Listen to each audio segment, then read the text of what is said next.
Welcome to the Cyber Chronicles. My name is Brian Stevenson, and I will be your host. It's been a while since we've had an episode. We apologize. We had some technical problems. We lost our camera. We lost our wallets. People came in from out of town. My dog ate my homework, stuff like that. But we are back, and we apologize, and we will not miss any further episodes. So the Cyber Chronicle this week, we're going to talk about, as always, 5 most exciting things that occurred on the net, according to you guys, in terms of shares. NATO group catfished soldiers to prove a point about privacy. We're going to talk about the Prime Minister revealed that a cyber attack because no one updated Norton. That's kind of cool. We're going to talk about a new operating system for hackers. You're going to want to miss that one. We're going to talk about blockchains. Are they unhackable? Well, I guess they are. And we're going to talk about Chinese and Iranian hackers renew their attacks on U.S. companies. So stay tuned. It's going to be a great episode. Okay, our 5th most popular article of the week comes to us from Wired magazine, one of our favorite magazines. NATO group catfish soldiers to prove a point about privacy. This is just not nice. Phony Facebook pages look just like the real thing. They're designed to mimic pages that service members can use to contact. One appeared to be geared towards large-scale military exercise in Europe and was populated by a handful of accounts that appeared to be real service members. In reality, both the pages and accounts were created by operators at NATO, or NATO's Strategic Communications Center of Excellence. It was acting as a red team to see how they could influence the actions in real world of military personnel. So our 5th most popular article of the week, not really nice, but they did a red team exercise to show how easy it is. Not sure what they're going to do with this information, but I guess awareness is the first step. So let's move on to our 4th most popular article of the week. Okay, our 4th most popular article of the week comes to us from vetoadvocate.com. Prime Minister of Australia reported a cyber attack happened because no one updated their Norton internet security. So it questions about alleged attack and a cyber attack at Parliament last week. Scott Morrison revealed this afternoon that Parliament servers were compromised in a sophisticated state actor, in part because no one updated the server's Norton security in a while. That's just negligence, and it happens quite a bit, as we talk about a lot on the Cyber Chronicle. Update your patches, update your firmware. It's probably one of the most important things you can do, other than stop clicking on things that you don't know where they're from. So that was our 4th most popular article of the week. Let's move on to number 3. Okay, our 3rd most popular article of the week. This will be a lot of good news for some hackers out there. You know, you white hat guys and black hat guys, turn this off. Kayla Linux 2019.1 was released as an operating system for hackers.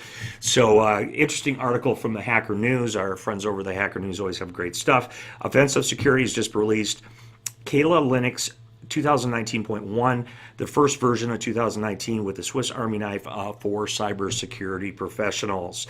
It comes with a kernel 4.19.13 and patches for various bugs, as well as many software updates like Metasploit, the Harvester, Debeaver, and more. So interesting if you're into hacking.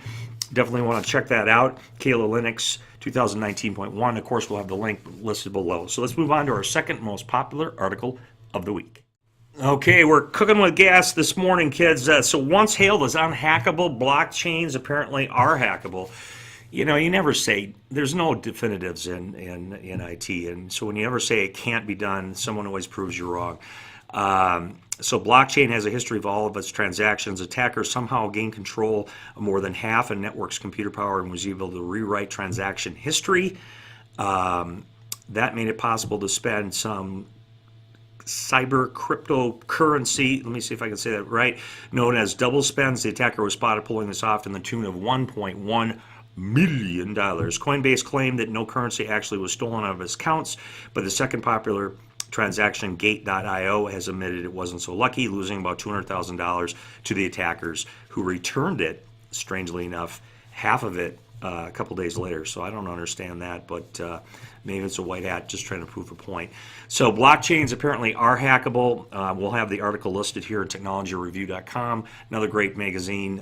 Look it up, check it out. The link will be listed below. So let's move on to our 1st most popular article of the week of February 22nd. Okay, our most popular article of the week comes to us from the New York Times. Wait, did we have an earthquake here, or did I actually hit the table? Sorry, it's been a while. I'm very excited to do this podcast again. Chinese and Iranian hackers renew their attacks on U.S. companies. I don't know when they stopped, but apparently they're renewing them.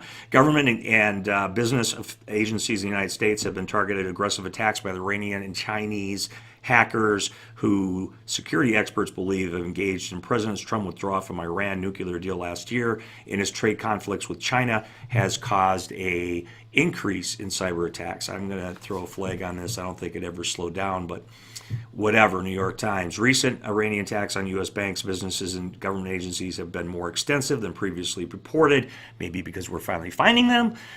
Dozens of corporations and multiple U.S. states, agencies have been hit, according to 7 people briefed on the episode. I don't know. Read the article. Tell me what you think of it. I don't think attacks slow down at all, and I don't think it has anything to do with Trump. I don't think it's going to stop, regardless of what political things we have, but that's my own little personal commentary. So that's it for this week on February 22nd.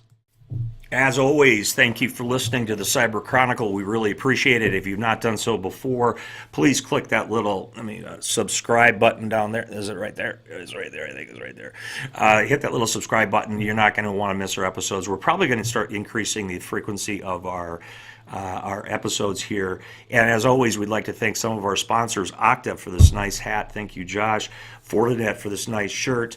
And of course, Focus Point Technologies, where we're hosting this podcast. We'd like to thank you guys in particular. If you are interested in any sort of cybersecurity needs in the United States, please check them out at 651-330-5521. That's 651-330-5521.